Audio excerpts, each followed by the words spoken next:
channel. Thanks for checking in.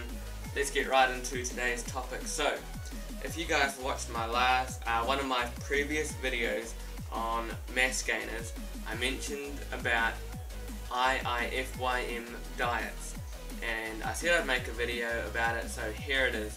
This is just going to be a really quick run through to make it really simple for those of you that don't know what it is, to give you a better understanding so that you can implement it into your own lifestyle. So, IIFYM, what does it stand for? If it fits your macros. Alright, so first of all, whenever you start a diet, whether you want to gain weight or lose weight, the first thing you do is you find how many calories you need to reach your goal. It's either going to be enough calories that you're in a deficit, that you're going down in weight, or enough calories that you're in a surplus and going up. Easy as that. Now once you've found how many calories you need, you then you've got 3 macronutrients: protein, carbohydrates and fats. You want to take those 3 macronutrients and you want to get enough calories from each so that you're therefore hitting your total calorie goal. Now you can do it 2 ways. You can either simply say, okay, I weigh 180 pounds, so if I get 1 gram of protein per pound of body weight, I want 180 grams of protein, and then I want 0.6 grams of fat per pound of body weight. You know, you can do it like that, or the other way you can do it is by using percentages. So you could get 40% of your intake from carbohydrates, 30% from fat, and 30% from protein, as an example. Alright, so now that you know the rough guidelines as to how you figure out calories and macronutrients, now let's talk about what "if it fits your macros" actually means. So all it means is, while you're dieting, however you're dieting, you're using foods or eating foods that are just simply going to meet your macronutrient requirements. So if you need 300 grams of carbohydrates, it's basically saying as long as the food you're eating allows you to get 300 grams of carbs for the day, then that's okay. Basically it's a way of being able to eat maybe food that's not clean, as opposed to always eating food that is good for you. So for example, what you might do to hit your carb intake is you might eat a lot of rice and a lot of maybe oatmeal, good carb sources like that, potatoes, fruit, vegetables, all of that good stuff. However, you might save, I don't know, 20 to 50 grams for food that's not so good, maybe a little bit of chocolate, maybe a donut, maybe just some sort of carb source that you wouldn't call a good food source, what you might not term healthy, but it's still got macronutrients in it, which is going to help you hit that macronutrient goal.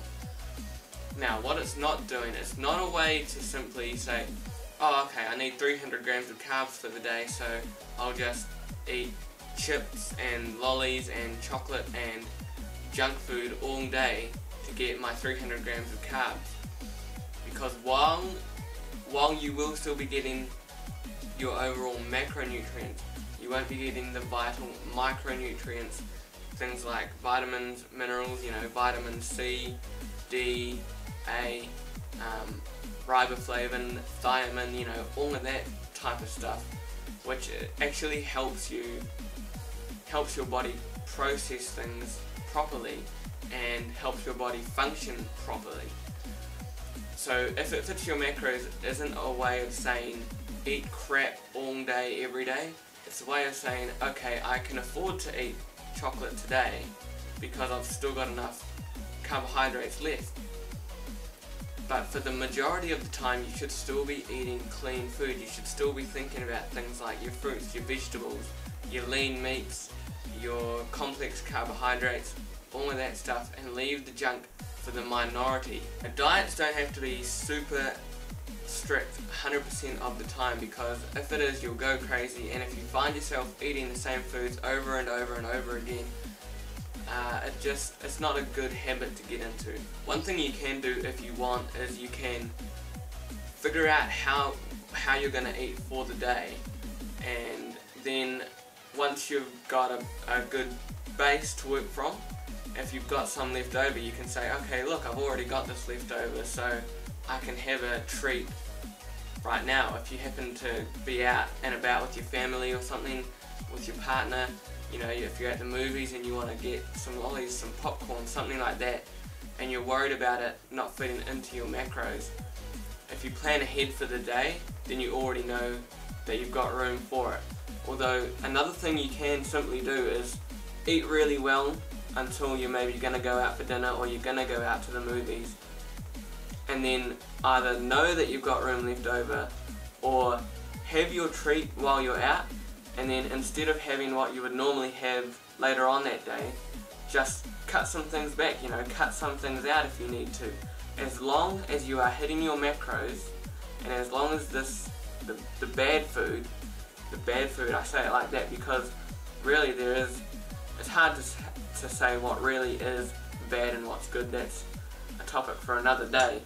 As long as you're hitting your macros, and as long as you're keeping the bad food on the lower end of the scale of your overall diet, you'll be fine. So there's nothing wrong with a treat every now and then, guys. You just have to be smart about it. It's as simple as that. If it fits your macros, it's a super popular way of dieting. If you've watched any fitness YouTubers, you would know about it already because a lot of them do it, and you know, people still look great eating a little bit of bad food from time to time, so perfectly fine, guys. Don't sweat it. Be smart and you'll be fine. Also, if you guys are struggling using If It Fits Your Macros as a way of dieting, you can simply contact me. I'll be more than happy to help you out. I'll give you a custom meal plan that is tailored towards you, okay, and from that one meal plan I'll give you tips about what you could add into it, judging by what food you like to eat, you know, what foods you like to treat yourself with.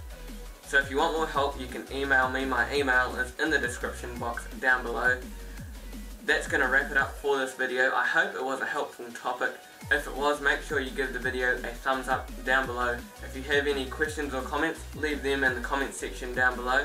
If you haven't already, hit that subscribe button. Thank you guys for watching, and I'll catch you all in the next video.